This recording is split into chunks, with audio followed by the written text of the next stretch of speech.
How to switch back to a personal account on Instagram.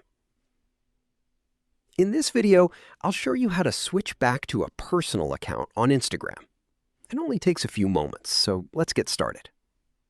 First, open the Instagram app on your phone. Tap your profile icon in the bottom right corner to open your profile. Next, tap Professional Dashboard. Tap on the settings icon at the top right corner. Now, select Switch Account Type. You'll see the option to switch your account. Tap Switch to Personal Account, then confirm your choice by tapping Switch when the confirmation message appears. And that's it. Your Instagram account has now been switched back to a personal account.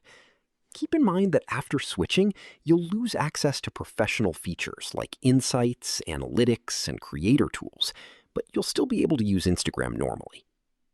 If you found this helpful, click like, share, and subscribe for more such content.